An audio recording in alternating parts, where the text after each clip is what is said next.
여러분, 한국 석유화학 산업 하면 어떤 이미지가 떠오르세요?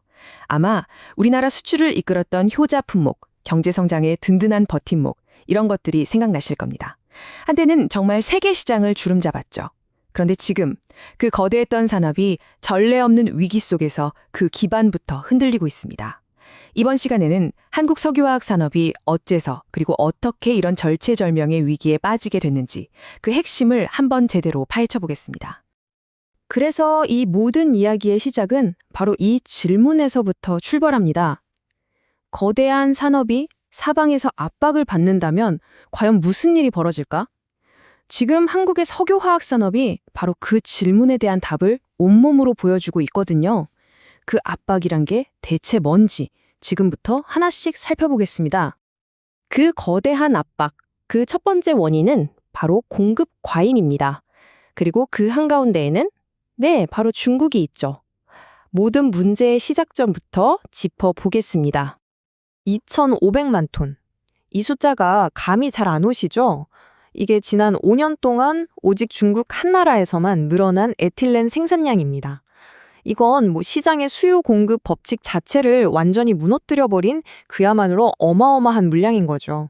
이 그래프를 보시면 그 규모의 차이가 정말 확 와닿으실 겁니다. 중국의 생산 능력이 이제 우리나라의 4배를 훌쩍 넘었어요. 한때는 우리가 만들어서 팔던 가장 큰 시장이었는데 이젠 자급자족을 넘어서 우리를 위협하는 가장 강력한 경쟁자가 되어버린 겁니다.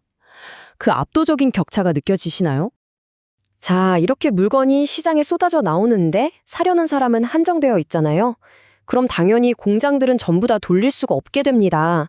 가동률이 80%까지 떨어졌다는 건 쉽게 말해서 공장을 놀리고 있다는 뜻이고 이건 곧바로 손실로 이어지는 아주 위험한 신호입니다. 여기서 우리가 꼭 알아야 할 단어가 하나 있는데요. 바로 스프레드입니다. 복잡하게 생각할 것 없이 그냥 마진이라고 보시면 돼요. 원재료인 나프타 가격이랑 이걸로 만든 최종 제품인 에틸렌 가격의 차이. 이 스프레드가 커야 기업이 돈을 버는 건데 지금은 상황이 완전히 반대입니다. 상황이 얼마나 심각하냐면요. 이 스프레드가 손익분기점, 그러니까 본전치기도 못하는 수준 아래로 떨어진 지가 꽤 됐습니다. 이건 말 그대로 공장을 돌리면 돌릴수록, 만들면 만들수록 손해를 본다는 얘기예요. 정말 지속 불가능한 상황에 빠진 거죠. 이게 바로 지금 한국 석유화학이 처한 현실입니다. 딱 중간에 낀 신세, 이른바 샌드위치 신세가 된 거죠. 밑에서는 값싼 중국 제품이 치고 올라오고 위에서는 기술력 좋은 일본 제품이 꽉 잡고 있고 양쪽에서 아주 그냥 옴짝달싹 못하게 눌리고 있는 형국입니다. 왜 이렇게 됐는지 좀 더 깊이 들어가 보죠.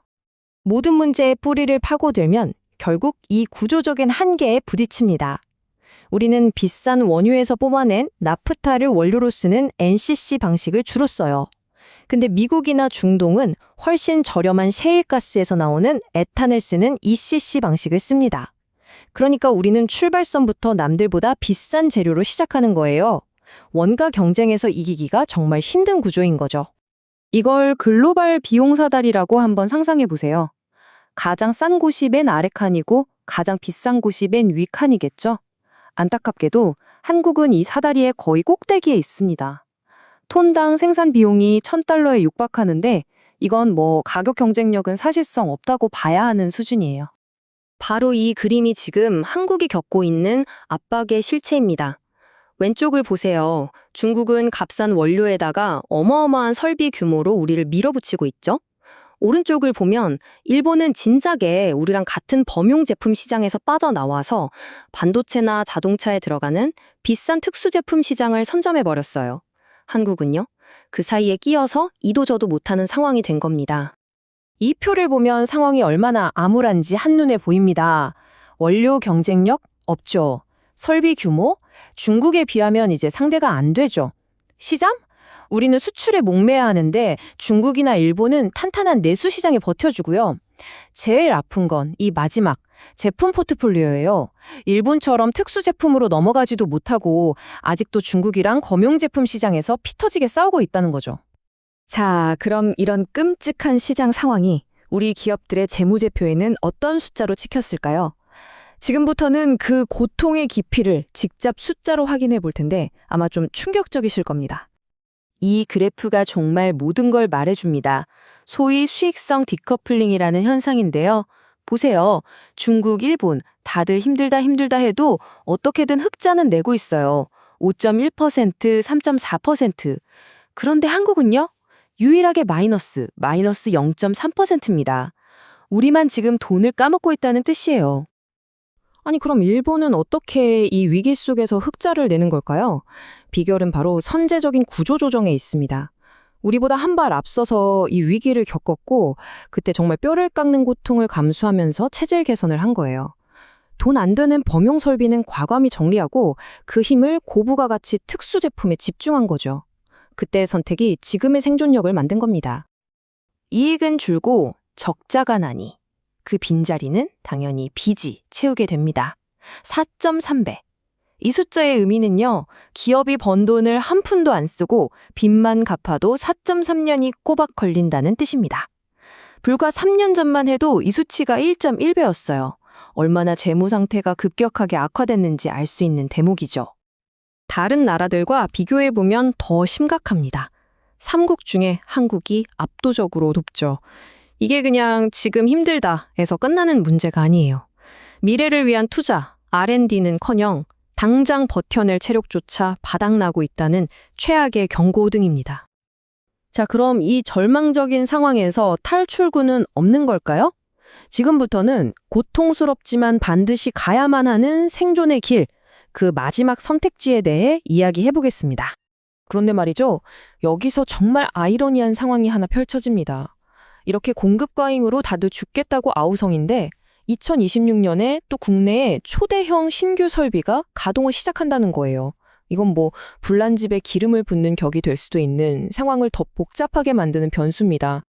상황이 이 지경에 이르자 결국 정부까지 나섰습니다. 최대 370만 톤 수준의 감축 계획이 필요하다. 이 한마디는 그냥 권고가 아니에요. 더 이상 기업들끼리 알아서 해결할 수준을 넘어섰다는 사실상의 국가적인 위기선언이나 다름없습니다. 그럼 어떻게 해야 할까요? 사실 답은 이미 나와 있습니다. 바로 일본이 수십 년 전에 먼저 걸어갔던 그 길이죠. 첫째, 경쟁력 없는 낡은 설비는 과감히 문을 닫아야 합니다. 둘째, M&A를 통해 덩치를 키워 규모의 경제를 회복해야 하고요. 셋째, 급한 불부터 끄기 위해 비핵심 자산을 팔아서 빚을 줄여야 합니다. 그리고 마지막으로 그렇게 확보한 돈과 시간으로 일본처럼 고부가가치 특수 제품으로 산업의 DNA 자체를 완전히 바꿔야 합니다.